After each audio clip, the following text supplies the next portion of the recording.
नमस्कार दोस्तों, स्वागत है आपका हमारे चैनल में। हमने जो इतिहास की सीरीज स्टार्ट किया है घटना चक्र का, उसी क्रम को आगे बढ़ाते हुए आज का जो टॉपिक होगा वो वैदिक काल का होगा। हम भारतीय इतिहास को पढ़ रहे हैं, है ना? इसमें आज जो पढ़ेंगे वो वैदिक काल के बारे में पढ़ेंगे और इसमें हम स्टडी करेंगे बेसिकली उन क्वेश्चनों के बारे में जो इससे पहले पूछे गए हैं। और ये जो क्वेश्चन पूछे गए हैं वो यूपीएससी के भी क्वेश्चन होंगे। इसमें आपके स्टेट में तमाम एग्ज़ाम होते हैं, जैसे आपका कह लीजिए यूपी पीसीएस एग्ज़ाम हो गया, बीपीएससी हो गया, ऐसे ही एमपी पीसीएस हो गया, है ना, राजस्थान पीसीएस हो गया, झारखंड पीसीएस हो गया, छत्तीसगढ़ पीसीएस हो गया। इन क्वेश्चनों को इसमें अध्ययन करेंगे और इसमें से जितने भी टाइप के क्वेश्चन बन सकते हैं उन क्वेश्चनों का अध्ययन करेंगे। तो इन अगर जो इस वीडियो को हम देख लेते हैं तो आने वाले एग्ज़ामों में इन्हीं प्रश्नों से लगभग लगभग क्वेश्चन बनते हैं, तो वहाँ से हम क्वेश्चनों को आराम से कर लेंगे और अपने एग्ज़ाम को क्वालिफाई कर लेंगे। तो दोस्तों, इस वीडियो को बनाने का यही पर्पज़ है ताकि आप इन क्वेश्चनों से अवगत हो जाएं और आने वाले अगर जो एग्ज़ामों में ये क्वेश्चन आते हैं तो उसे आप आसानी से हल कर सकें। तो दोस्तों, अगर जो ये वीडियो अच्छा लगे तो इसे लाइक सब्सक्राइब और भी कीजिए, है ना। और स्टार्ट करते हैं आज का वीडियो, है ना। पहला जो क्वेश्चन है वो ये कह रहा है, आर्य शब्द इंगित करता है। ऑप्शन ए है निर्जातीय समूह को, बी यायावरी जन को, सी भाषा समूह को, और डी जो ऑप्शन है वो श्रेष्ठ को। तो इसमें जो है आर्य शब्द जो इंगित करता है वो श्रेष्ठ वंश को इंगित करता है ना। यहाँ देखिए एक्सप्लेनेशन में हम देख लेते हैं कि आर्य जो है संस्कृत भाषा का शब्द है जिसका शाब्दिक अर्थ होता है श्रेष्ठ या कुलीन। ठीक है। नेक्स्ट जो क्वेश्चन है दूसरे नंबर का क्वेश्चन, वो ये कह रहा है कि क्लासिकीय संस्कृत में आर्य शब्द का अर्थ होता है। तो अभी हमने पढ़ा कि आर्य शब्द का क्या होता है, कुलीन या उच्च व्यक्ति होता है। ठीक है। तो इसमें जो ऑप्शन दिया है वो दिया है, ए ऑप्शन है ईश्वर में विश्वास, दूसरा है एक वंशानुगत जाति, तीसरा है किसी विशेष धर्म में विश्वास रखने, और चौथा जो ऑप्शन है एक उत्तम व्यक्ति। तो अभी हमने पढ़ा कि आर्य शब्द का अर्थ होता है एक उत्तम व्यक्ति, तो इसमें डी ऑप्शन सही हो जाएगा। नेक्स्ट जो क्वेश्चन है इसमें थोड़ा सा एक्सप्लेनेशन देख लेते हैं कि सर्वप्रथम जो मैक्स मुलर ने 1853 में आर्य शब्द का प्रयोग किया, है ना, और एक श्रेष्ठ जाति के रूप में इसका आशय उत्पन्न किया। ठीक है। तो क्वेश्चन नंबर तीसरा है कि सबसे पुराना वेद कौन सा है, और ऑप्शन है ए यजुर्वेद, बी ऋग्वेद, सी सामवेद, और डी आपका अथर्ववेद। तो इसमें जो ऑप्शन होगा बी हमारा सही होगा, क्योंकि ऋग्वेद को सबसे पुराना वेद मानते हैं, है ना। और आपको पता है कि वैदिक भारतीय साहित्य में वेदों की संख्या कितनी है, 4 है। वो है ऋग्वेद, सामवेद, यजुर्वेद और अथर्ववेद। ठीक है। अब है नेक्स्ट जो क्वेश्चन, चौथे नंबर क्वेश्चन, और चौथे नंबर क्वेश्चन कह रहा है त्रयी नाम है। ए ऑप्शन है 3 वेदों का, बी है धर्म संघ और युद्ध का, सी ऑप्शन है हिंदू धर्म के 3 देवताओं का, और डी ऑप्शन है 3 मौसमों का। ठीक है। तो त्रयी जो शब्द है वो 3 वेदों का है ना। और त्रयी में 3 वेद कौन कौन से आते हैं, तो वो होता है ऋग्वेद, सामवेद और यजुर्वेद। ठीक है। अथर्ववेद नहीं आता है, इसे हमें याद रखना है कि अथर्ववेद त्रयी में नहीं आता है, बाकी 3 वेद आते हैं, है ना। तो नेक्स्ट इसमें देखिए, नेक्स्ट आपका 5वें नंबर का क्वेश्चन, और 5वें नंबर का क्वेश्चन क्या कह रहा है कि किस वैदिक ग्रंथ में वर्ण शब्द का सर्वप्रथम नामोल्लेख मिलता है।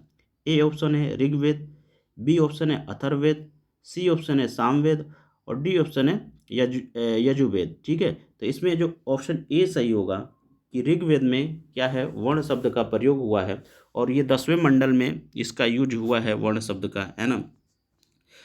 देखिए यहाँ कुछ जो लिखा हुआ है में इम्पोर्टेंट चीज़ वो है कि ऋग्वेद के 10वें मंडल के पुरुष सूक्ति शब्द में सर्वप्रथम शूद्र शब्द मिलता है। ठीक है।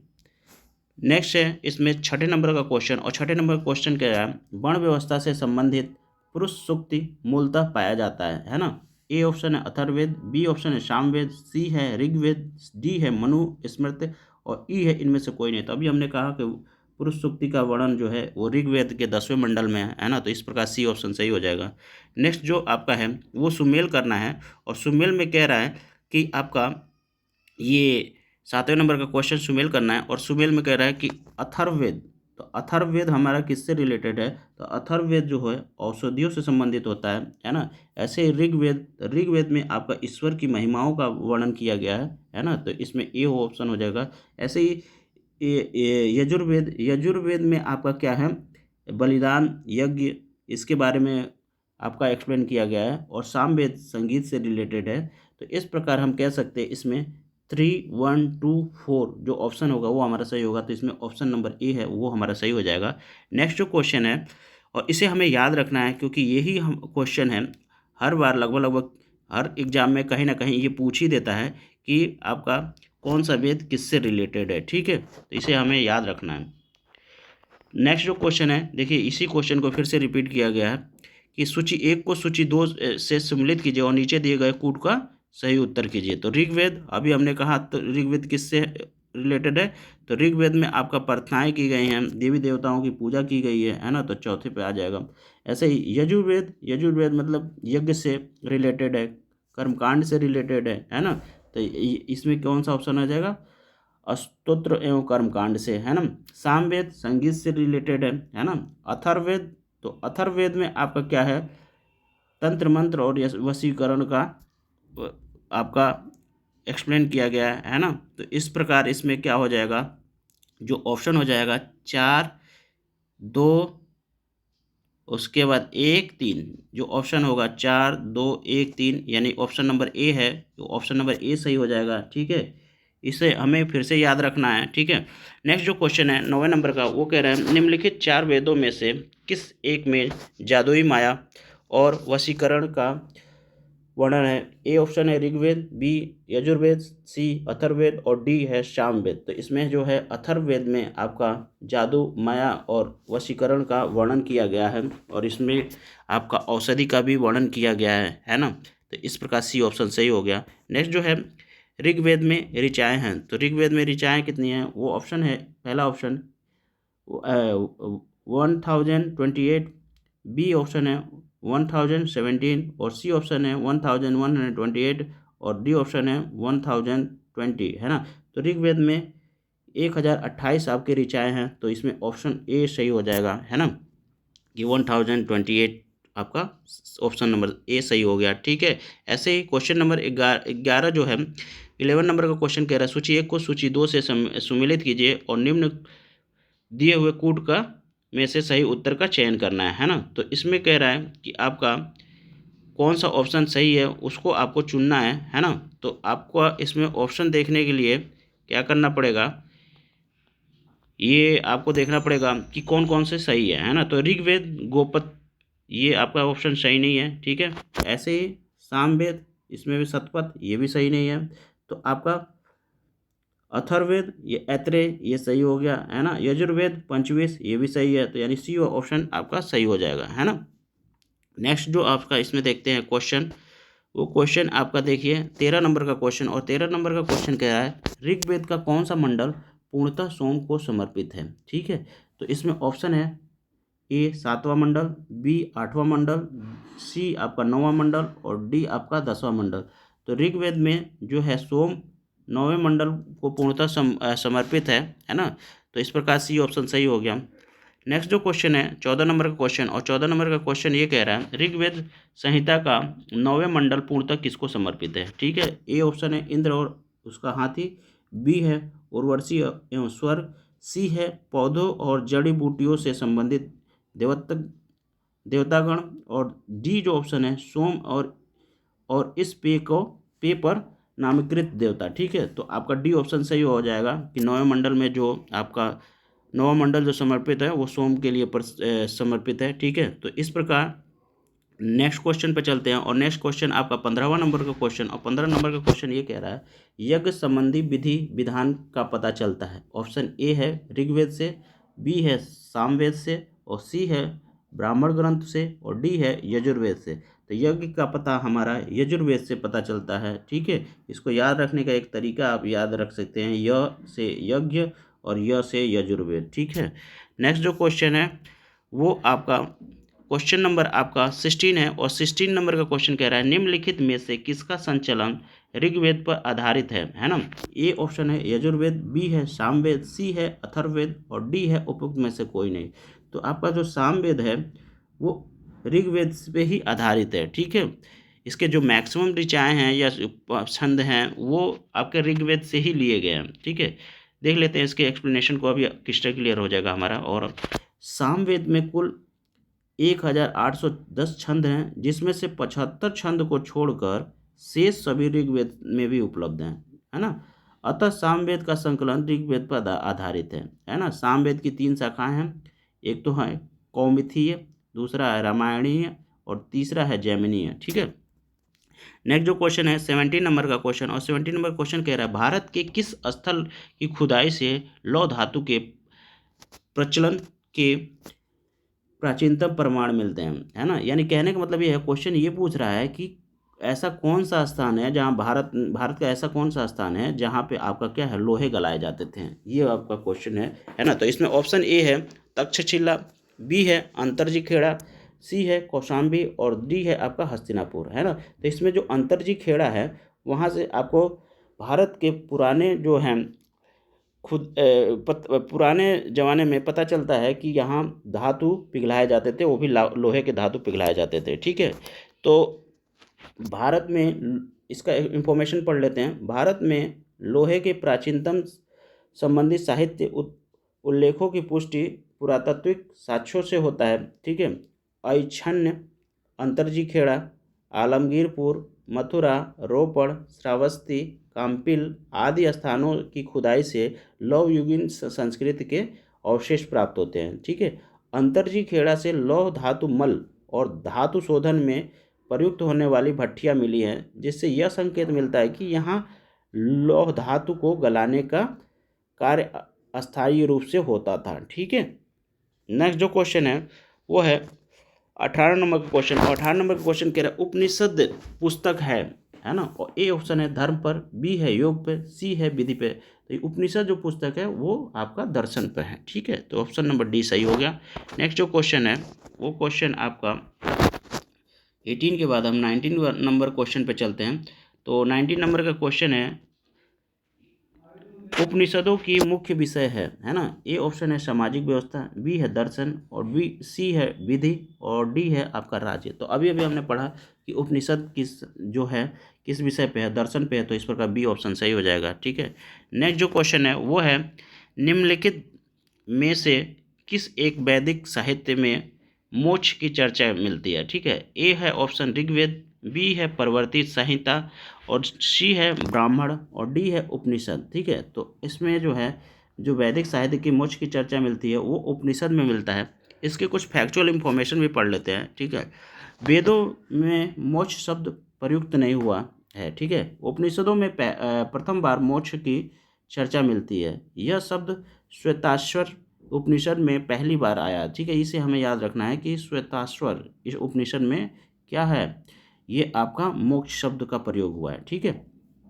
लेकिन उपनिषदों में मोक्ष के ही अर्थ वाले अन्य शब्द यथा विमुच, मुच्यते, ठीक है, मुक्ति, अमृतत्व, अमृत पद आए हैं, ठीक है।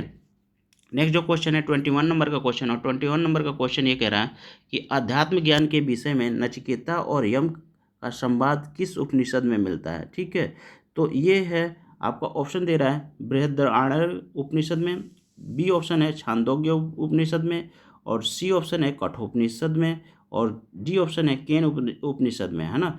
तो यम और नचिकेता के संवाद जो है वो कठोपनिषद में मिलता है। तो इस प्रकार सी ऑप्शन सही हो गया, ठीक है।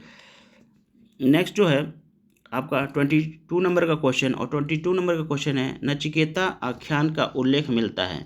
ए है अथर्ववेद में, बी है शतपथ ब्राह्मण में, सी है आपका कठोपनिषद में और डी है बृहदारण्यक उपनिषद में, है ना। तो अभी हमने पढ़ा कि कठोपनिषद में आपका उल्लेख है नचिकेता और यम का, ठीक है। तो इस प्रकार सी ऑप्शन सही हो जाएगा, है ना। नेक्स्ट जो क्वेश्चन है 23 नंबर का क्वेश्चन, और 23 नंबर का क्वेश्चन ये कह रहा है कि उपनिषद काल के राजा अश्वपति शासक थे, ठीक है। इसमें ए ऑप्शन है काशी के, बी ऑप्शन है केकई के और सी ऑप्शन है पांचाल के, और डी ऑप्शन है आपका विदेह का, है ना। तो इसमें जो उपनिषद काल के जो अश्वपति शासक थे वो केकई के थे, तो इस प्रकार बी ऑप्शन सही हो जाएगा, ठीक है। नेक्स्ट जो आपका देखते हैं, नेक्स्ट आपको ये थोड़ा सा फैक्चुअल इंफॉर्मेशन है, इसको हमें याद रखना पड़ेगा, है ना, कि केकई के, जैसे केकई के राजा कौन है, अश्वपति, ऐसे ही काशी के जो राजा हैं अजातशत्रु हैं, है ना, और विदेह के राजा जनक है, और पांचाल के आपका प्रवाहण जाबाली हैं, ठीक है। ऐसे ही 24 नंबर का क्वेश्चन, 24 नंबर का क्वेश्चन कह रहा है निम्नलिखित में से वैदिक साहित्यों का क्रम आपका कौन सा सही है उसे हमें बताना है। तो इसमें जो ऑप्शन दिया है वो है वैदिक संहिता, ब्राह्मण और आरण्यक, और इसी को इधर उधर कर दिया है। तो आपका यही क्रम सही है कि वैदिक साहित्य में आपका वैदिक संहिता, ब्राह्मण, उसके बाद उपनिषद, पहले आता है वैदिक संहिता, फिर उसके बाद ब्राह्मण, उसके बाद आरण्यक आता है, और उसके बाद उपनिषद आता है, ठीक है। तो ये कदम सही है, तो ए ऑप्शन सही हो जाएगा। नेक्स्ट जो है इसमें 25 नंबर का क्वेश्चन, और 25 नंबर क्वेश्चन कह रहा है आरंभिक वैदिक साहित्य में सर्वप्रथम सर्वाधिक वर्णित नदी, ठीक है, सर्वाधिक वर्णित नदी है, और ऑप्शन है सिंधु, बी ऑप्शन है शतुद्री, सी ऑप्शन है सरस्वती, और डी ऑप्शन है गंगा। तो वैदिक साहित्य में सबसे सर्वाधिक जो वर्णित नदी है वो है सिंधु, तो इस प्रकार ऑप्शन ए सही है, ठीक है। और वैदिक साहित्य में ही सबसे आपका पवित्र जो नदी है वो है सरस्वती, ठीक है। तो इस हम क्वेश्चन को ध्यान रखना है कि सर्वाधिक वर्णित पूछ रहा है या सबसे पवित्र पूछ रहा है। सबसे पवित्र पूछेगा तो हमारा सरस्वती नदी हो जाएगा, और सर्वाधिक वर्णित पूछेगा तो वो सिंधु नदी हो जाएगा, ठीक है। नेक्स्ट जो क्वेश्चन है इसको देखते हैं, और ये इसमें थोड़ा सा एक फैक्चुअल चीज़ देख लेते हैं कि जो सिंधु नदी है वो सर्वाधिक बार इसका प्रयोग हुआ है, ठीक है, ऋग्वेद में। बट इसको जो दूसरे नाम है वो हिरण्य के नाम से भी जाना जाता है, ठीक है। और जो सरस्वती नदी है वो ऋग्वैदिक आर्यों की सर्वाधिक पवित्र नदी है, और इसे नदीत्मा कहा जाता था, ठीक है। इसी बात को हमें याद रखना है। नेक्स्ट है जो वैदिक नदी अस्किनी की पहचान निम्नलिखित नदियों में से किस एक के साथ की जाती है। ए ऑप्शन है Beas, B Ravi, C option है चेनाब, और डी ऑप्शन है झेलम। तो आपको क्या है, अस्किनी की जो पहचान की गई है वो चेनाब नदी से की गई है, ठीक है। नेक्स्ट जो क्वेश्चन है उसको देख लेते हैं। तो नेक्स्ट क्वेश्चन 27 नंबर का क्वेश्चन, और 27 नंबर का जो क्वेश्चन वो है ऋग्वेद में निम्नांकित किन नदियों का उल्लेख अफगानिस्तान के साथ हुआ है, ठीक है। ए ऑप्शन है अस्किनी, बी है पौरुषणी, और सी है कुंभा और करमू, ठीक है, और डी ऑप्शन है बिपाशा और शतुद्री, ठीक है। तो इसमें जो सी ऑप्शन है कुंभा और करमू, उसको वो अफगानिस्तान में बहने वाली नदियां हैं, तो इन्हीं का आपको उल्लेख किया गया है, ठीक है। तो इस प्रकार सी ऑप्शन सही है, ठीक है। नेक्स्ट जो क्वेश्चन है इसमें फैक्चुअल चीज़ आपका थोड़ा सा देख लेते हैं कि ऋग्वेद में जो है कुंभा, कुर्रम, है ना, गोमती, है ना, जिसको गोमल आज कहते हैं, ठीक है, और सुआलू जिसको अस्वात नदी से कहते हैं, वो अफगानिस्तान में बहती थी, ठीक है। नेक्स्ट जो क्वेश्चन है वो है 28 नंबर का क्वेश्चन, और वो कह रहा है वैदिक नदी कुंभा का स्थान कहाँ निर्धारित किया गया। तो अभी हमने देखा अफगानिस्तान में, है ना, तो ये अफगानिस्तान आंसर सही हो जाएगा ए, ठीक है।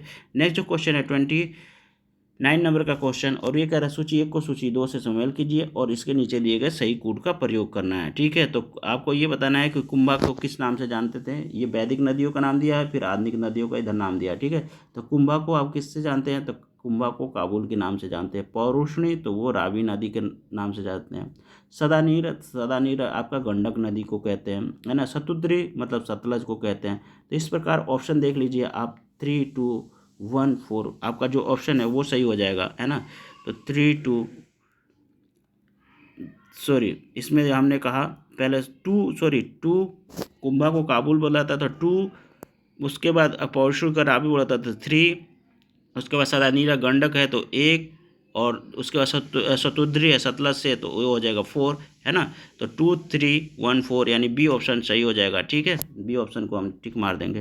नेक्स्ट जो क्वेश्चन है आपका, नेक्स्ट क्वेश्चन 30 नंबर का क्वेश्चन, और 30 नंबर का क्वेश्चन ये है निम्नलिखित में से कौन सी प्रथा चतुष्ट वेदांग में प्रचलित हुई है, ठीक है। और ए ऑप्शन है धर्म अर्थ काम मोक्ष, और बी ऑप्शन है ब्राह्मण क्षत्रिय वैश्य शूद्र, और डी ऑप्शन है सी ऑप्शन है आपका ब्रह्मचर्य, गृहस्थ, वानप्रस्थ और संन्यास। और डी ऑप्शन है इंद्र, सूर्य, रुद्र और मारुत। तो इसमें जो ऑप्शन होगा सी ब्रह्मचर्य, गृहस्थ, वानप्रस्थ और संन्यास, ये हमारा ऑप्शन सही हो जाएगा। ठीक है, नेक्स्ट जो क्वेश्चन है वो है 31 नंबर का क्वेश्चन, और वो कह रहा है धर्म तथा रीत भारत की प्राचीन वैदिक सभ्यता के एक केंद्रीय विचार की को चित्रित करते हैं। ठीक है, इस संदर्भ में निम्नलिखित कथन पर विचार करना है ना। पहला जो ऑप्शन पहला इसमें जो दे रहा है, धर्म व्यक्ति के दायित्व एवं स्वयं तथा दूसरे के प्रति व्यक्तिगत कर्तव्यों का संकलन था। ठीक है, जो दूसरा है उसमें ये कह रहा है कि रीत मूलभूत दैनिक विधान था जो सृष्टि और उसमें अंतर्निहित सारे तत्वों को के क्रियाकलापों को संचालित करता था। तो इसमें देखिए दोनों ऑप्शन सही हैं। ठीक है, तो इस प्रकार आपका ऑप्शन नंबर सी सही हो जाएगा, है ना। नेक्स्ट जो क्वेश्चन है वो देखिए, नेक्स्ट जो क्वेश्चन है वो क्या कह रहा है कि निम्नलिखित, यानी 32 नंबर का क्वेश्चन, निम्नलिखित वैदिक देवताओं में किसे उसका पुरोहित माना जाता था। ठीक है, और ए ऑप्शन है आपका अग्नि, बी है बृहस्पति, सी है घोष और डी है आपका इंद्र। तो आपको बृहस्पति को वैदिक देवताओं का पुरोहित माना जाता था। ठीक है, तो इस प्रकार बी ऑप्शन सही हो गया। नेक्स्ट जो क्वेश्चन है 33 नंबर का क्वेश्चन, और 33 नंबर का क्वेश्चन जो है वो है निम्नलिखित में से कौन सी वह ब्रह्मवादिनी थी जिसे कुछ वेदों की रचनाएं की थी। ठीक है, तो इसमें है पहला ए लोपामुद्रा, दूसरा है गार्गी और तीसरा है लीलावती और चौथा आपका है सावित्री। ठीक है, तो इसमें लोपामुद्रा है, उन्होंने वेदों की रचना की थी। और ये जो है मुख्यतः किसकी पत्नी थी, तो ये अगस्त ऋषि की पत्नी थी। ठीक है, इनके अलावा भी कुछ स्त्रियां हुई हैं जिन्होंने वेदों के रचना में महत्वपूर्ण योगदान दिया है। उसमें से अपाला हैं, घोषा है, विश्ववारा है, लोपामुद्रा है ही, है ना। नेक्स्ट जो क्वेश्चन है 34 नंबर का क्वेश्चन, और 34 नंबर का क्वेश्चन ये कह रहा है कि आपका ऋग्वैदिक काल में निस शब्द का प्रयोग एक आभूषण के लिए होता है, परंतु परवर्ती काल में उसका अर्थ किस रूप में हुआ है, इससे हमें बताना है। तो ऑप्शन ए है शस्त्र, बी है और कृषि औजार, सी है लिपि और डी है आपका सिक्का, है ना। तो आपका परवर्ती काल में जो आपका निष्क प्रयोग हुआ है शब्द, वो सिक्कों के लिए यूज हुआ है। ठीक है, थोड़ा से फैक्चुअल इंफॉर्मेशन देख लेते हैं। वैदिक काल में सोने के हार को निष्क कहा जाता है। ठीक है, इसे भी हमें याद रखना है। ये भी घुमा फिरा कर पूछ देता है कि वैदिक काल में निष्क का मतलब क्या होता है, तो हमें याद रखना है कि सोने का हार होता है। ठीक है, और निष्क के प्रयोग ने आने वाले सिक्कों के व्यवहार के मार्ग में प्रशस्त कर दिया था। ठीक है, इस नेक्स्ट जो क्वेश्चन है वो है 35 नंबर का क्वेश्चन, और 35 नंबर का क्वेश्चन ये है कि ऋग्वैदिक काल में निष्क किस अंग का आभूषण था। ठीक है, अभी देखिए इससे पहले हमने पढ़ा ना कि आभूषण था, तो अब नेक्स्ट क्वेश्चन पूछ दिया देखिए कि किस अंग का, है ना। ए ऑप्शन है कान का, बी है गले का, सी है बाहों का और डी है आपका कलाई का। तो निष्क जो आपका आभूषण था वो गले का आभूषण था। ठीक है, नेक्स्ट जो है वो है 36 नंबर का क्वेश्चन, और 36 नंबर का क्वेश्चन ये कह रहा है कि प्राचीन भारत में निशाका से जाने जाते थे। ठीक है, ए ऑप्शन है स्वर्ण आभूषण, बी है गाय, सी है तांबे के सिक्के और डी है चांदी के सिक्के। तो आपका निशाका जो शब्द है वो स्वर्ण आभूषण के लिए प्रयोग होता था। ठीक है, नेक्स्ट जो है आपका क्वेश्चन नंबर 36 और 37 और 37 नंबर का क्वेश्चन ये है कि बोगज कोई जो महत्वपूर्ण है, क्योंकि ए ऑप्शन है यह मध्य एशिया एवं तिब्बत के मध्य एक महत्वपूर्ण व्यापारिक केंद्र था। ठीक है, तो ये ऑप्शन सही नहीं है। नेक्स्ट जो बी है यह है यहाँ से प्राप्त अभिलेखों में वैदिक देवताओं और देवियों का नामोल्लेख प्राप्त होता है, ये वाला ऑप्शन सही है। ठीक है, बोजक कोई में मतलब यही होता है। ठीक है, सी ऑप्शन देख लेते हैं, वेदों के मूल ग्रंथों की रचना हुई है, ये भी ऑप्शन गलत है। उपयुक्त में से कोई नहीं, ये भी ऑप्शन गलत है। ठीक है, तो इस प्रकार बी ऑप्शन सही हो गया। नेक्स्ट जो क्वेश्चन है इसमें थोड़ा सा फैक्चुअल इंफॉर्मेशन देख लेते हैं कि एशिया माइनर में स्थित बोजक कोई से 14वीं शताब्दी ईसा पूर्व के कुछ अभिलेख मिले हैं, ठीक है, इसमें से ऐसे राजाओं का उल्लेख आया है जिसका नाम आर्यों जैसा थे, ठीक है, और जो संधियों संधियों के साक्षी तथा रक्षा के लिए इंद्र, मित्र, वरुण और नासत्य देवताओं का आह्वान करते थे, ठीक है। नेक्स्ट जो क्वेश्चन है 38 नंबर का क्वेश्चन, और 38 नंबर का क्वेश्चन है निम्नलिखित अभिलेखों में से कौन सा ईरान से भारत में आर्यों के आने की सूचना देता है, ठीक है। ए ऑप्शन है मान सेहरा, सी है शहनवाजगढ़ी, बी ऑप्शन है शहनवाजगढ़ी, और सी ऑप्शन है बोजक कोई, है ना, और डी ऑप्शन है जूनागढ़। तो इसमें जो ऑप्शन हो जाएगा सी बोगज कोई, वही हमारा ऑप्शन सही हो जाएगा, है ना। देखिए 1400 ईसा पूर्व के बोगज कोई यानी एशिया माइनर के अभिलेख में ऋग्वेद काल के देवता इंद्र, वरुण, मित्र और नासत्य का उल्लेख है। तो ये भी हमें याद रखना है कि बोगज कोई है उसमें किसका किसका उल्लेख है, तो इंद्र, वरुण, मित्र और नासत्य का उल्लेख है, ठीक है। नेक्स्ट जो क्वेश्चन है 39 नंबर क्वेश्चन, और 39 नंबर क्वेश्चन ये कह रहा है कि निम्नलिखित में से किसने आर्यों के आदि देश के बारे में लिखा था, ठीक है। तो ए ऑप्शन है शंकराचार्य, बी है एनी बेसेंट, और सी है आपका विवेकानंद, और डी ऑप्शन है बाल गंगाधर तिलक। तो इसमें डी ऑप्शन जो सही है, बाल गंगाधर तिलक ने क्या आर्यों के बारे में लिखा था, ठीक है। तो इसमें थोड़ा सा ऑप्शन वो देख लेते हैं, इसका फैक्चुअल जो है इंफॉर्मेशन। बाल गंगाधर तिलक ने आर्यों के आदि देश के बारे में लिखा था, ठीक है। तिलक ने ज्योतिष और खगोल शास्त्र के आधार पर यह मत व्यक्त किया था कि आर्यों का आदि देश उत्तरी ध्रुव था, ठीक है, किंतु तिलक का यह मत इतिहासकारों में मान्य नहीं है, ठीक है।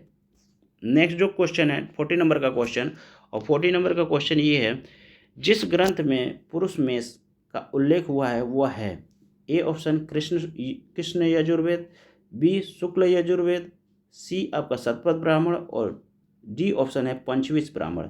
तो इसमें जो सी ऑप्शन है शतपथ ब्राह्मण, उसमें पुरुष मेघ का उल्लेख है, ठीक है, तो सी ऑप्शन सही हो गया।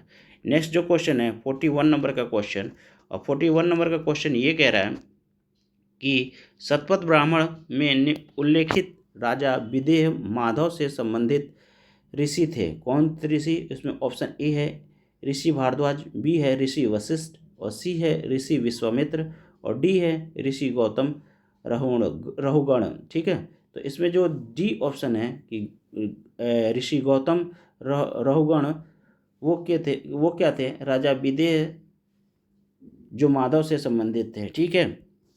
नेक्स्ट जो क्वेश्चन है वो 42 नंबर का क्वेश्चन, और 42 नंबर का क्वेश्चन क्या कह रहा है कि उत्तर वैदिक काल में निम्नलिखित में से किसको आर्य संस्कृत का धूर समझा जाता था, ठीक है।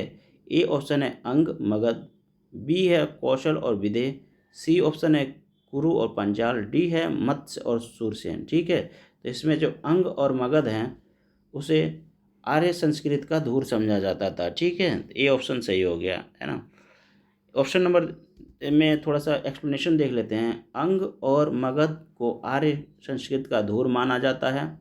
ये लोग प्राकृतिक भाषा बोलते थे और आर्य संस्कृत के प्रभाव से बाहर थे, ठीक है। इनके प्रति तिरस्कार पूर्ण भाव प्रकट किए गए हैं, ठीक है, तथा यहाँ के लोग के ज्वर ग्रसित होने की भावना को भी व्यक्त किया गया है। अथर्ववेद में मगध और अंग दोनों को दूरस्थ प्रदेश कहा गया है, ठीक है। इस बात को हमें याद रखना है कि अथर्ववेद है उसमें मगध और अंग को दूरस्थ प्रदेश कहा गया है। नेक्स्ट जो है वो है आपका 43 नंबर का क्वेश्चन, और ये कह रहा है गोत्र शब्द का प्रयोग सर्वप्रथम हुआ था, ठीक है। ए ऑप्शन है अथर्ववेद में, बी ऋग्वेद, सी सामवेद, और डी यजुर्वेद। तो ये जो गोत्र शब्द है वो प्रयोग हुआ था किसमें? ऋग्वेद में, है ना। और गोत्र का जो अर्थ होता है वो क्या है? गोत्र शब्द का मूल अर्थ है गोष्ठ, है ना, अथवा जहाँ वह स्थान जहाँ समुच्चय कुल का गोधन पाला जाता था, है ना। परंतु बाद में इसका अर्थ एक ही मूल से पुरुष से उत्पन्न लोगों के समुदाय को हो गया, ठीक है। गोत्र प्रथा का जो स्थापना है उत्तर वैदिक काल में हुआ, इसका ध्यान रखना है, ठीक है। तो उत्तर वैदिक काल में इसका गोत्र शब्द का, हालांकि उल्लेख ऋग्वेद में है, ठीक है, पर गोत्र शब्द की स्थापना जो है उत्तर वैदिक काल में हुआ है, इस बात को हमें ध्यान रखना है ना। देखिए क्वेश्चन नंबर 44, वो है पूर्व वैदिक आर्यों का धर्म प्रमुख था, ठीक है। ए ऑप्शन है भक्ति, बी है मूर्ति पूजा और यज्ञ, सी ऑप्शन है प्राकृतिक पूजा और यज्ञ, और डी ऑप्शन है प्राकृतिक पूजा और भक्ति। तो आपका पूर्व वैदिक आर्यों का जो धर्म था वो प्राकृतिक पूजा और यज्ञ था, तो इस प्रकार सी ऑप्शन सही हो गया। नेक्स्ट जो है वो है आपका 45 नंबर का क्वेश्चन, और 45 नंबर का क्वेश्चन ये कह रहा है कि ऋग वैदिक काल में जनता निम्न में से मुख्यतः किसमें विश्वास करती थी। ए ऑप्शन है आपका मूर्ति पूजा, बी ऑप्शन है एकेश्वरवाद, डी है देवी पूजा, और आपका सी है देवी पूजा, और डी है आपका बलि एवं कर्मकांड। तो इसमें जो ऋग्वैदिक काल में जो होता था वो बलि और कर्मकांड पर विश्वास होता था, तो इस प्रकार डी ऑप्शन सही हो गया है ना। देखिए इसमें फैक्चुअल चीज़ क्या है, ऋग्वैदिक काल में यज्ञ की प्रधानता थी। यज्ञ हिंसात्मक और अहिंसात्मक दोनों होते थे, ठीक है। देव पूजा के साथ साथ पितरों की पूजा भी होती थी, है ना। नेक्स्ट जो क्वेश्चन है 46 नंबर, और 46 नंबर का क्वेश्चन ये कह रहा है कि आपका प्रसिद्ध 10 राजाओं का युद्ध किस नदी पर लड़ा गया, है ना। तो पहला ऑप्शन गंगा, बी आपका ऑप्शन है ब्रह्मपुत्र, सी आपका ऑप्शन है कावेरी, और डी ऑप्शन है पौरुषणी। तो जो 10 राजाओं का युद्ध जो लड़ा गया था वो है पौरुषणी नदी, और पौरुषणी नदी को इस समय रावी नदी के नाम से जाना जाता है, ठीक है। वहाँ 10 राज्य की युद्ध हुआ था, है ना। तो इस प्रकार डी ऑप्शन सही हो गया, है ना। नेक्स्ट इसमें थोड़ा सा फैक्चुअल चीज़ जान लेते हैं ताकि आपको अच्छी तरह से याद हो जाएगा ये क्वेश्चन, है ना। तो 10 राज्य युद्ध यानी 10 राजाओं का युद्ध पौरुषणी नदी आधुनिक जो है रावी नदी के नाम से जाना जाता है के तट पर लड़ा गया, जिसमें भरतों के राजा सुदास, इसे हमें याद रखना है, भरतों के राजा सुदास ने उन विरोधी जातियों को हराया जिसने पौरुषणी नदी पर शिव पक्था और उत्तर पश्चिम की सहयोगिनी जातियां आमिल थी, ठीक है।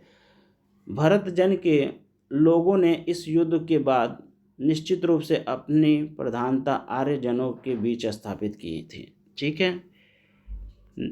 47 नंबर का क्वेश्चन है ऋग्वेद में उल्लेखित प्रसिद्ध 10 राजाओं का युद्ध किस नदी के किनारे लड़ा गया। तो अभी हमने पढ़ा पौरुषणी या रावी नदी, ठीक है।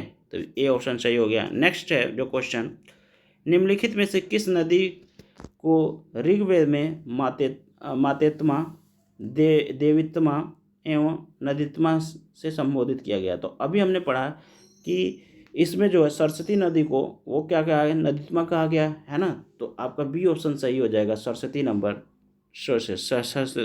नदी, ठीक है। नेक्स्ट जो है क्वेश्चन वो है 49 नंबर का क्वेश्चन, और 49 नंबर का क्वेश्चन ये है कि उस जनजाति का नाम बतलाइए जो ऋग्वैदिक आर्यों के पंचजन से संबंधित नहीं है। ए है आपका ऑप्शन यदु, बी है पुरु, सी है तुवर्स, और डी है आपका किक्कट, ठीक है। तो इसमें जो डी ऑप्शन है वो सही हो जाएगा, किक्कट, है ना। नेक्स्ट जो क्वेश्चन है वो है 50वां क्वेश्चन, और 50वां क्वेश्चन कह रहा है प्राचीन काल में आर्यों के जीविकोपार्जन का मुख्य साधन था। ए ऑप्शन है कृषि, बी ऑप्शन है शिकार, सी ऑप्शन है शिल्प कर्म, और डी ऑप्शन है व्यापार, है ना। तो इसमें जो है प्राचीन आर्यों का जो जीविका उपार्जन था वो शिकार था मुख्यतः, ठीक है। तो इसमें बी ऑप्शन सही हो जाएगा, है ना। नेक्स्ट जो क्वेश्चन है वो है आपका 51 नंबर का क्वेश्चन, और 51 नंबर का क्वेश्चन कह रहा है ऋग्वेद में उल्लेखित यौ शब्द किस कृषि उत्पाद हेतु प्रयोग हो गया, ठीक है। ए ऑप्शन है जौ, बी है चना, सी है चावल, और डी है गेहूं। तो आपका जौ के लिए यौ शब्द यूज होता था ऋग्वेद में, ठीक है। तो ए ऑप्शन सही हो गया। नेक्स्ट जो है 52 नंबर का क्वेश्चन, और 52 नंबर का क्वेश्चन है वैदिक युग में प्राचीन लोकप्रिय शासन प्रणाली थी, है ना। ए ऑप्शन है निरंकुश, बी ऑप्शन प्रजातंत्र, और सी ऑप्शन गणतंत्र, और डी ऑप्शन है वंश परंपरागत राजतंत्र, ठीक है। तो इसमें जो डी ऑप्शन है वैदिक युग में वंश परंपरागत राजतंत्र था, ठीक है। तो डी ऑप्शन सही हो जाता है। इसमें थोड़ा फैक्चुअल चीज़ देख लेते हैं। वैदिक काल में प्राचीन लोकप्रिय शासन प्रणाली वंश परंपरागत राजतंत्र था। यद्यपि जनता द्वारा चुनाव के उदाहरण भी मिलते हैं, किंतु जन रुचि जो राज परिवार के लोग तक ही जान पड़ती है। ठीक है। और नेक्स्ट क्वेश्चन है 53, और 53 नंबर का क्वेश्चन कह रहा है वैदिक युगीन सभा। ए ऑप्शन है गाँव के व्यवसायिक लोगों की संस्था थी। बी ऑप्शन है राज दरबार होता था। और सी ऑप्शन है आपका मंत्री परिषद होती थी। और जो डी ऑप्शन है राज्य के समस्त लोग की एक राष्ट्रीय सभा थी। ठीक है। तो इसमें जो सी ऑप्शन है कि मंत्री परिषद होती थी वैदिक युगीन सभा में, वो ऑप्शन सही हो जाएगा। ठीक है। फैक्चुअल चीज़ देख लीजिए, वैदिक काल में आपका सभा और समिति दो संस्थाएं राजा की निरंकुशता पर निरंतर रखती थी। संभवतः सभा कुलीन या वृद्ध मनुष्यों की संस्था थी, जिसमें उच्च कुल में उत्पन्न व्यक्ति ही भाग ले सकते थे। इसके विपरीत समिति जो सर्वसाधारण की सभा होती थी, जिसमें जनों के सभी व्यक्ति और परिवार के प्रमुख भाग ले सकते थे। ठीक है। नेक्स्ट जो क्वेश्चन है वो है आपका 54 नंबर का क्वेश्चन। और 54 नंबर का क्वेश्चन क्या है, किस वेद में सभा और समिति को प्रजापति की दो पुत्रियां कहा गया है। ठीक है। ऑप्शन ए है ऋग्वेद, बी सामवेद, सी आपका यजुर्वेद और डी आपका अथर्ववेद। तो इसे हमें याद रखना है कि अथर्ववेद में सभा और समिति को प्रजापति की दो पुत्रियां कहा गया है। ठीक है। अथर्ववेद में याद रखना, अथर्ववेद में, है ना। नेक्स्ट जो क्वेश्चन है 55 नंबर का क्वेश्चन। और 55 नंबर का क्वेश्चन है आयुर्वेद अर्थात जीवन का विज्ञान का उल्लेख सर्वप्रथम मिलता है ना। तो ए ऑप्शन है आरण्यक में, बी ऑप्शन है सामवेद में, और सी ऑप्शन है यजुर्वेद में, और डी ऑप्शन है अथर्ववेद में। तो इसमें जो है आयुर्वेद या जीवन का विज्ञान जिसे कहते हैं आज बायोलॉजी, है ना, या आप कह लो डॉक्टर, वो है आपका अथर्ववेद में उल्लेख है। ठीक है। देखिए थोड़ा सा फैक्चुअल चीज़ जान लीजिए। अथर्ववेद में समानतः मनुष्य के विचारों और अंधविश्वासों का विवरण मिलता है। इसमें विविध विषय, रोग निवारण, समन्वय, ठीक है, राजभक्ति, विवाह, प्रणय गीतों आदि का विस्तृत विवरण सुरक्षित है। ठीक है। नेक्स्ट जो क्वेश्चन है आपका 56 नंबर का क्वेश्चन। और 56 नंबर का क्वेश्चन ये है कि ऋग्वैदिक धर्म था। ए ऑप्शन है बहुदेशवादी, बी ऑप्शन है एकेश्वरवादी, सी ऑप्शन है अद्वैतवादी, और डी ऑप्शन है निवृत्त मार्गी। ठीक है। तो इसमें देखिए ऑप्शन नंबर ए सही हो जाएगा कि ऋग्वेद जो धर्म था बहुदेववादी था। ठीक है। नेक्स्ट जो इसमें क्वेश्चन है वो है हमारा 57 नंबर का क्वेश्चन। और 57 नंबर का क्वेश्चन है सर्वाधिक ऋग्वैदिक सूक्ति समर्पित है। ठीक है। ए ऑप्शन है अग्नि को, बी इंद्र को, सी आपका रुद्र को, और डी आपका विष्णु को। ठीक है। तो इसमें जो ऑप्शन बी है वो सही हो जाएगा, यानी इंद्र को सर्वाधिक ऋग्वैदिक सूक्ति समर्पित है। ठीक है। फैक्चुअल चीज़ जान लेते हैं क्योंकि ये इंफॉर्मेशन बहुत इंपॉर्टेंट है, इसी से ही क्वेश्चन बन जाते हैं, है ना। तो इसमें देखिए ऋग्वेद में जो है इंद्र का वर्णन सर्वाधिक प्रतापी देवता के रूप में किया गया है, जिसे 250 सूक्ति समर्पित किए हैं। ठीक है। यह ऋग्वेद काल में सर्वाधिक लोकप्रिय देवता था। इंद्र को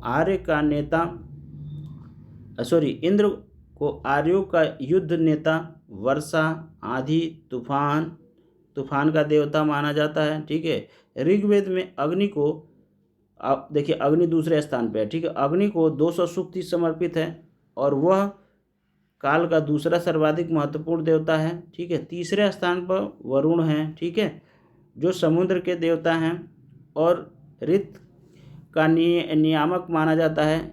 ईरान में वरुण को अहुरमंजा या यूनान में ओरनोज के नाम से जाना जाता है। ठीक है। तो इसे हमें याद रखना है। पहले स्थान पे इंद्र जी हैं, दूसरे स्थान पे आपका अग्नि जी हैं और तीसरे स्थान पे वरुण जी हैं। तो इन तीनों को याद रखना है कि इनका क्रम क्या है ना। इनका मतलब उल्लेख ऋग्वेद में सबसे ज़्यादा आपका इंद्र, उसके बाद अग्नि, उसके बाद आपका वरुण का किया गया है। ठीक है।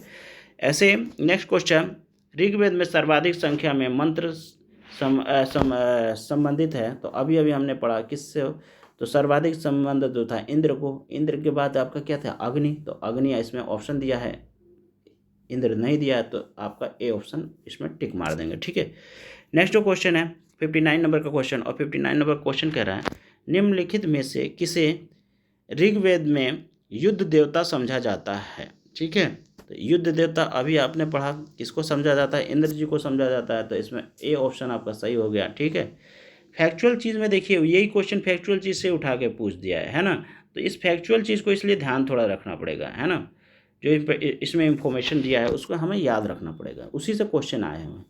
नेक्स्ट जो क्वेश्चन है 60 नंबर का क्वेश्चन, 60 नंबर का क्वेश्चन ये है निम्नलिखित में से पूर्व वैदिक आर्यों का सर्वाधिक लोकप्रिय देवता कौन था। ठीक है, तो पूर्व वैदिक ही आर्यों का पूछ रहा है। ठीक है, अगर उत्तर वैदिक का पूछता तो कुछ और आंसर होता। ठीक है, इससे हमें ध्यान रखना है कि पूर्व पूछ रहा है उत्तर पूछ रहा है ना, तो ऑप्शन ए दे रहा है वरुण, बी विष्णु, सी रुद्र और डी इंद्र। तो अभी हमने पढ़ा इंद्र को सबसे लोकप्रिय देवता माना जाता था क्योंकि इसको 250 सूक्तियों में उल्लेख है ऋग्वेद में। ठीक है, इसलिए नेक्स्ट जो है आपका 61 नंबर का क्वेश्चन, और 61 नंबर का क्वेश्चन कह रहा है 800 से 600 ईसा पूर्व का काल किस युग से जुड़ा है। ठीक है, ए ऑप्शन है ब्राह्मण युग, बी सूत्र युग, सी रामायण युग और डी महाभारत युग।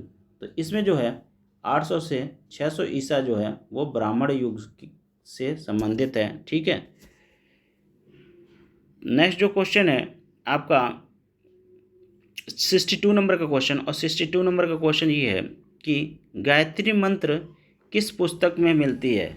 ए ऑप्शन है आपका उपनिषद, बी है भागवत गीता, सी है ऋग्वेद और डी है आपका यजुर्वेद। तो इसमें ऋग्वेद में आपका गायत्री मंत्र मिलता है। ठीक है, और ये देख लीजिए इसके जो रचनाकार हैं विश्वामित्र जी हैं। ठीक है, और जो ऋग्वेद ये जो गायत्री मंत्र है वो मुख्यतः सूर्य देवता को समर्पित है ना, और ये जो मंत्र है तृतीय मंडल में वर्णित है। इस चीज़ को हमें याद रखना पड़ेगा कि ऋग्वेद के तृतीय मंडल में गायत्री मंत्र की रचना हुई है, और गायत्री मंत्र की जो रचना हुई है वो मुख्यतः सूर्य देवताओं के लिए समर्पित है, और ये भी हमें याद रखना है कि इसकी रचना जो है विश्वामित्र जी ने किया था। ठीक है, नेक्स्ट जो क्वेश्चन है वो है 63 नंबर का क्वेश्चन, और 63 नंबर का क्वेश्चन है गायत्री मंत्र का नाम से प्रसिद्ध मंत्र सर्वप्रथम किस ग्रंथ में मिलता है। तो फिर से अभी वही अब मैंने पढ़ा कि ऋग्वेद में मिलता है, तो ऋग्वेद इसमें ऑप्शन सही हो जाएगा।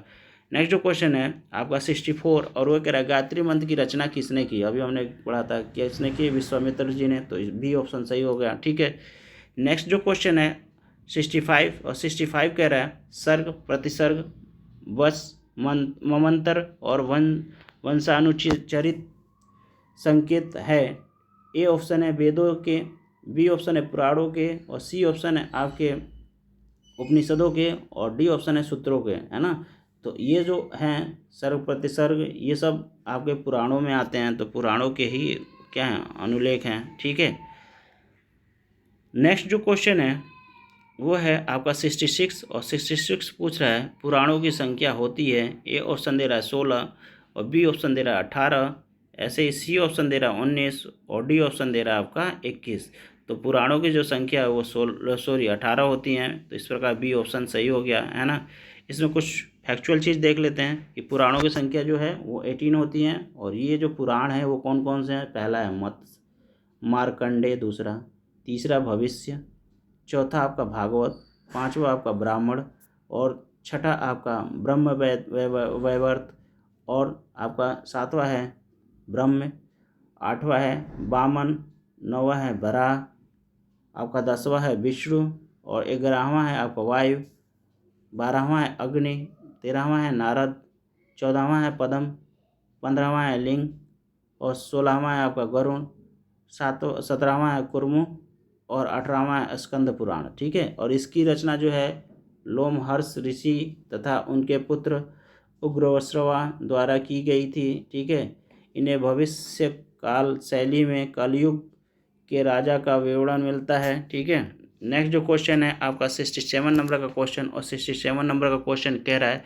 श्रीमद्भागवत गीता मौलिक रूप में किस भाषा में लिखी गई है। A option Sanskrit, B Urdu, C आपका पाली और डी आपका हिंदी। तो श्रीमद् भागवत गीता जो है वो संस्कृत में लिखी गई है, तो इस प्रकार ए ऑप्शन जो है वो हमारा सही हो जाएगा, है ना। नेक्स्ट जो क्वेश्चन है आपका 68 नंबर का क्वेश्चन, और 68 नंबर का क्वेश्चन कह रहा है महाभारत मूलतः किस रूप में जानी जाती थी, ठीक है। ए ऑप्शन है आपका बृहद कथा, बी है ब्राह्मण, और सी है बृहद संहिता, और डी है जय संहिता, ठीक है। तो महाभारत को हम जय संहिता के नाम से भी जानते हैं, ठीक है। इसमें फैक्चुअल चीज़ देख लेते हैं, वो बहुत इंपॉर्टेंट है, वहाँ से आपको क्रिस्टल क्लियर हो जाएगा कि महाभारत के प्रारंभिक रचना में 8,800, ठीक है, श्लोक थे, और इसे जय संहिता के नाम से जाना जाता था, ठीक है। महाभारत का दूसरा संस्करण भारत था, जिसमें श्लोकों की संख्या 24,000 हो गई थी।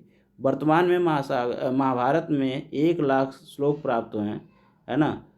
यह इसका अंतिम संस्करण है, जिसे शतसहस्त्री संहिता या महाभारत कहा गया है, ठीक है। नेक्स्ट जो है वो है आपका 69, ठीक है। हिंदू पौराणिक कथा के अनुसार समुद्र मंथन हेतु किस सर्प ने रस्सी के रूप में स्वयं को प्रस्तुत किया। ए ऑप्शन है कालिया, बी है वासुकी, सी है आपका पुष्कर, और डी है शेषनाग। तो इसमें जो वासुकी हैं वो ऑप्शन सही है, ठीक है। नेक्स्ट जो है आपका क्वेश्चन आपका 70 नंबर का क्वेश्चन, और 70 नंबर का क्वेश्चन ये है कि किस काल में अछूत की अवधारणा स्पष्ट रूप से उद्धत हुई है, ठीक है। तो ए ऑप्शन है ऋग वैदिक काल में, बी है उत्तर वैदिक काल में, सी है उत्तर गुप्त काल में, और डी है धर्मशास्त्रों के समय में, है ना। तो डी ऑप्शन जो है वो सही हो जाएगा कि धर्मशास्त्रों के समय में आपका अछूतों का स्पष्ट वर्णन है, ठीक है। इसमें फैक्चुअल चीज़ देख लेते हैं। धर्मशास्त्र के समय में यानी सूत्र काल में 4 वर्ण ब्राह्मण, क्षत्रिय, वैश्य और शूद्र के अतिरिक्त समाज में अन्य अनेक जातियां यथा अम्बष्ट, उग्र, निषाद, मागध, वैदेहिक, रथकार आदि का आविर्भाव अनुलोम और प्रतिलोम विवाहों के फलस्वरूप हो गया, ठीक है। पाणिनि ने 2 प्रकार के शूद्रों का उल्लेख किया है, एक तो निर्वसित हैं और दूसरा है अनिर्वसित, ठीक है। इससे पहले प्रकार के शूद्र ही अस्पृत माने जाते थे, ठीक है। नेक्स्ट जो क्वेश्चन है आपका 71 नंबर का क्वेश्चन, और 71 नंबर का क्वेश्चन बहुत इंपॉर्टेंट है ना। इसे तो लगभग छोटे मोटे एग्जाम में भी पूछ दिया जाता है ना। सत्यमेव जयते, छोटे मोटे कहने का मतलब ये हुआ कि हमारा डी ग्रुप का लेवल, ठीक है। आप लोग इसे बुरा मत मानिएगा, है ना। नेक्स्ट जो क्वेश्चन है इसमें क्वेश्चन 71 नंबर का क्वेश्चन, 71 नंबर का क्वेश्चन है सत्यमेव जयते शब्द किस उपनिषद से लिया गया है। ए ऑप्शन है मांडुकोपनिषद, ठीक है, बी है कठोपनिषद, और सी है छांदोग्य उपनिषद, है ना, और डी है इसमें से कोई नहीं। तो सत्यमेव जयते जो है वो है किससे लिया गया है, तो वो है मुंडक उपनिषद से, ठीक है। इसमें देखिए मंडुक को उपनिषद दिया है, ठीक है, तो मंडुक को नहीं है, वो है मुंडक, ठीक है। मुंडक उपनिषद में आपका सत्यमेव जयते का उल्लेख है, तो मुंडक उपनिषद यहाँ कहीं भी ऑप्शन में नहीं है, तो इस प्रकार डी ऑप्शन सही हो जाएगा, ठीक है। अब जो है नेक्स्ट जो क्वेश्चन है वो है 72 नंबर का क्वेश्चन, और 72 नंबर का क्वेश्चन ये कह रहा है कि सत्यमेव जयते शब्द कहाँ से लिया गया है। ए ऑप्शन है मनुस्मृति, बी भागवत गीता, सी ऋग्वेद, और डी है देखिए मुंडक उपनिषद, ठीक है। तो मुंडक और मंडुक इसमें हमें अंतर स्पष्ट करना है, ठीक है। और सत्यमेव जयते है जो मुंडक उपनिषद से लिया गया है। नेक्स्ट जो क्वेश्चन है आपका 73 नंबर क्वेश्चन, और 73 नंबर क्वेश्चन ये है कि भारतीय प्रतीक पर उत्कीर्ण सत्यमेव जयते लिया गया है। तो अभी आपने पढ़ा कि मुंडक उपनिषद से लिया गया, तो सी ऑप्शन सही हो गया, है ना। नेक्स्ट जो है ऋग्वेद की मूल लिपि थी, ठीक है। ए ऑप्शन है देवनागरी, बी है खरोष्टी, सी है आपका पाली, और डी है ब्राह्मी। तो आपका ब्राह्मी है जो मूल लिपि है ऋग्वेद की, ठीक है। नेक्स्ट जो क्वेश्चन है उसको देख लेते हैं। तो ये क्वेश्चन है 75 नंबर, और 75 नंबर का क्वेश्चन कह रहा है वैदिक कर्म कांड में होता संबंधित है। तो होता जो संबंधित है वो इसमें ऑप्शन दिया है ऋग्वेद से, बी ऑप्शन यजुर्वेद से, सी सामवेद से, और डी अथर्ववेद से। तो होता जो है वो ऋग्वेद से संबंधित है ना। ऋग्वेद को जो वाचन करता था उसे होता बोलते हैं, ठीक है। यानी पुरोहित जो होते हैं उन्हें होता बोला जाता था, ठीक है। नेक्स्ट जो क्वेश्चन है 76 नंबर का, और 76 नंबर का क्वेश्चन ये कह रहा है अवेस्ता और ऋग्वेद में समानता है, ठीक है। अवेस्ता किस क्षेत्र से संबंधित है? ए ऑप्शन है भारत से, बी ईरान से, सी इजराइल से, और डी आपका मिस्र से, है ना। तो अवेस्ता जो है वो ईरान से संबंधित है, ठीक है। अवेस्ता ईरान से संबंधित है, बी ऑप्शन सही हो जाएगा। अब इसमें 77 नंबर का क्वेश्चन, 77 नंबर का क्वेश्चन ये है कि वैदिक काल में किस जानवर को अधन्य माना गया है? ए ऑप्शन बैल, बी भेड़, सी गाय, और डी आपका हाथी। तो इसमें जो है अधन्य किसको कहा गया है वैदिक काल में? उसे गाय को कहा गया है, ठीक है। और अधन्य का मतलब होता है न मारने योग्य, ठीक है। देखिए यहाँ लिखा हुआ है वैदिक काल में गाय को अधन्य कहा गया है, और अधन्य का मतलब होता है न मारने योग्य, ठीक है। यानी गाय की हत्या तो उसे घायल करने वाले व्यक्ति को मृत्युदंड तथा देश से निकाला जाने की व्यवस्था थी, वेदों में ये दी गई है, ठीक है। ऋग्वेद में अधन्य का प्रयोग अभी हमने कहा किसके लिए? गाय के लिए प्रयोग है, तो बी ऑप्शन सही हो गया। नेक्स्ट जो क्वेश्चन है आपका 79 नंबर का क्वेश्चन, और 79 नंबर का क्वेश्चन कह रहा है ऋग्वैदिक काल के प्रारंभ में निम्नलिखित में से किसे महत्वपूर्ण मूल्यवान संपत्ति समझा जाता था, है ना। तो अभी अभी हमने पढ़ा कि गाय को मूल्यवान समझा जाता था। इसमें वैसे ऑप्शन दिया है भूमि को, दूसरा ऑप्शन दिया गाय को, तीसरा स्त्री को, और चौथा ऑप्शन दिया जल को। तो इसमें हमारा ऑप्शन हो जाएगा गाय को क्या माना जाता था? मूल्यवान संपत्ति समझा जाता था, ठीक है। वो भी ऋग्वैदिक काल की बात कर रहे हैं, ठीक है।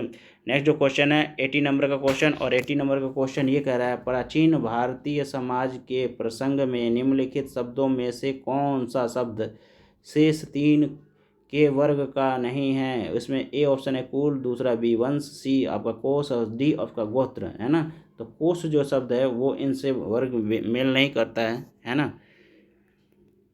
नेक्स्ट जो क्वेश्चन है वो 81 नंबर का क्वेश्चन, और 81 नंबर का क्वेश्चन है संस्कारों की कुल संख्या कितनी है? ऑप्शन है ए 10, बी 12, और सी 15, और डी आपका 16। तो आपका संस्करण की संख्या है वो 16 है, ठीक है। यहाँ लिखा हुआ है संस्कार का शाब्दिक अर्थ परिष्कार, शुद्धता और पवित्रता है, ठीक है। गौतम धर्मसूत्र में इसकी जो संख्या है 48 मिलती है, ठीक है। मनु ने गर्भाधान से मृत्यु पर्यंत 13 संस्कारों का उल्लेख किया है। बाद में स्मृति में इसकी जो संख्या हो गई 16 स्वीकार की गई है, और आज ये सर्वप्रचलित है, ठीक है। तो इस प्रकार हम क्या कह सकते हैं, जो संस्कारों की संख्या है वो 16 है, ठीक है। और सॉरी इसके लिए पहले हमने कुछ अलग पढ़ दिया था, ये संस्कारों की संख्या पूछ रहा है, ठीक है। तो संस्कारों की संख्या 16 है। नेक्स्ट जो क्वेश्चन है वो है 82 नंबर का क्वेश्चन, और संस्कारों की संख्या देख लीजिए कौन कौन से हैं। वो है पहला है गर्भाधान, दूसरा है पुंसवन, ठीक है, और तीसरा है सीमांतोन्नयन, ठीक है, चौथा है जातकर्म, पांचवा है नामकरण, छठा है निष्क्रमण, और सातवां है अन्य अन्य प्राशन, और आठवां है वो है चूड़ाकरण, नौवां है आपका कर्णवेद, और 10वां है विद्यारण, और 11वां है उपनयन, 12वां है वेदारंभ, 13वां है केशांत, 14वां है समावर्तन, 15वां है विवाह, और 16वां है अंत्येष्टि, ठीक है। नेक्स्ट जो है 82 नंबर का क्वेश्चन, और 82 नंबर का क्वेश्चन है जीविका उपार्जन हेतु वेदांग पढ़ने वाले अध्यापक क्या कहलाते हैं? ए ऑप्शन आचार्य, बी अर्धायु, सी उपाध्याय, और डी पुरोहित। तो जो वेदांग को पढ़ते हैं उन्हें उपाध्याय कहा जाता है, ठीक है। तो इस प्रकार ये हमारा सीरीज यहीं समाप्त होता है। तब तक के लिए आप स्वस्थ रहिए, मस्त रहिए, और इस वीडियो को ज़्यादा से ज़्यादा लाइक, शेयर और सब्सक्राइब कीजिए ताकि हमें पता चले कि हाँ, हमारे मेहनत का कुछ फल मिल रहा है या आप लोग इसको प्रोत्साहित कर रहे हैं, तो हम आगे वीडियो को और भी कंटिन्यू करेंगे। तो जय हिंद दोस्तों, बाय।